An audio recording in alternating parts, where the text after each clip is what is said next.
Assalamualaikum warahmatullahi wabarakatuh. Perkenalkan, saya Agung Wahidar dari kelompok 2 akan mempresentasikan materi kelompok saya yang berjudul Perancangan Bahasa Pemrograman. Sumber perancangan bahasa pemrograman terdiri dari bahasa alami, natural language, terus sama ilmu matematika, bahasa pemrograman yang telah ada. Bahasa alami.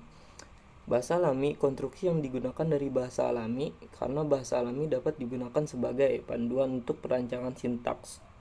Ilmu matematika banyak dipakai untuk aturan yang terdapat pada bahasa pemrograman, misalnya ekspresi matematika.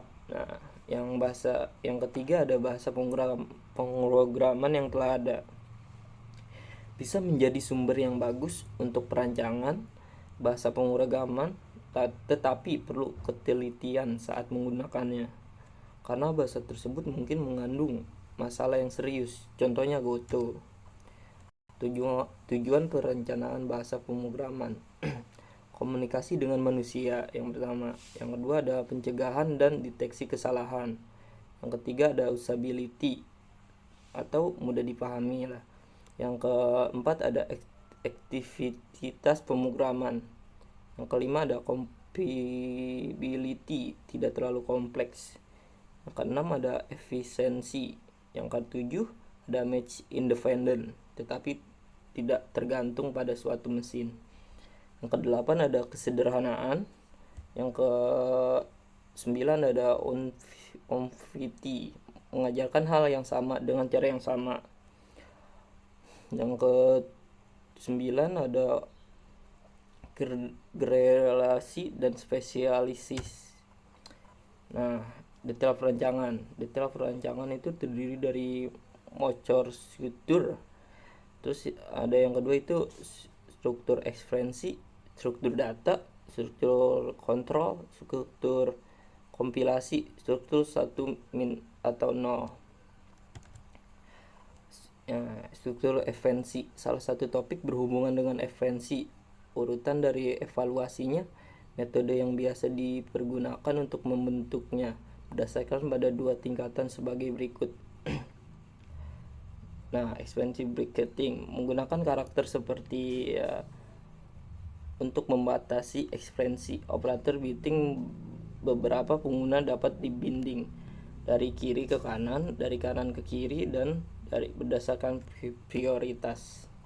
Struktur data, deklarasi data. Terus ada tipe-tipe data yang disediakan dalam bahasa pemrograman. Strategi alokasi storage, lingkungan dari variabel.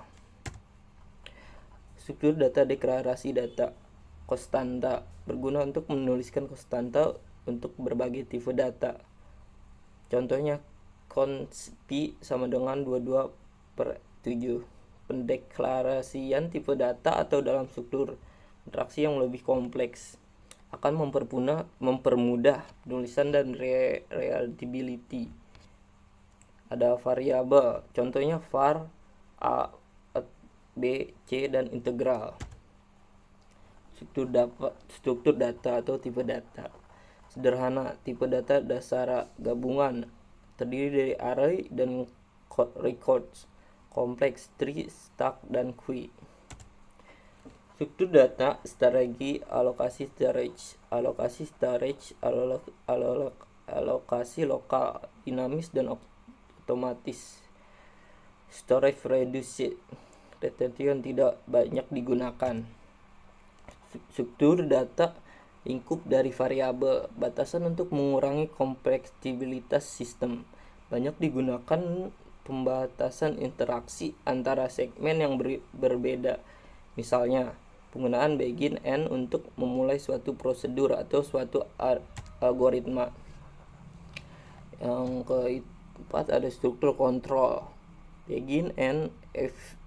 Contohnya itu ada if then, case of repeat, until, for n. Struktur kompilasi, tahapan yang berhubungan dengan proses kompilasi. Sebagai contohnya ya, dalam bahasa C, pada suatu kompilasi ada beberapa file yang terpisah sehingga membutuhkan menyisihkan file tersebut dengan menggunakan perintah include. Terus ada struktur IO, bentuk formatnya free, berguna untuk komunikasi sederhana bagi para pemrogramer untuk memeriksa kebenaran pemrograman. Program bisa menampilkan dengan mudah nilai dari variabel dan untuk memeriksa secara cepat logik dari program pada sekumpulan input data. Struktur IO, bentuk formatted, nilai setiap variabel dalam masukan atau keluaran ditulis atau dibaca sesuai dengan format yang ditentukan. Misalnya panjang dari file dan tipe data. Contohnya, jika X sama dengan 4 dan S sama dengan nama, maka print-nya nilai X adalah D atau nilai S adalah S. Maka outputnya nilai X adalah 4, nilai S adalah nama. Nah, skenario perancangan. Tentukan apa yang diinginkan. Tentukan feature yang mungkin. Tentukan desain yang sesuai dengan featurenya. Tentukan rincian, persaing, dan error checking. Skenario perancangan. Tuliskan user manual dan help. Evaluasilah jika salah, mulai lagi dari langkah 3. Jika sudah benar, otomatislah dan uji segala kemungkinan. Cobalah kepada pengguna, tunggu reaksinya, perbaiki bug dan mulai versi baru. Sekian, terima kasih dari saya, dari kelompok 2. Assalamualaikum warahmatullahi wabarakatuh.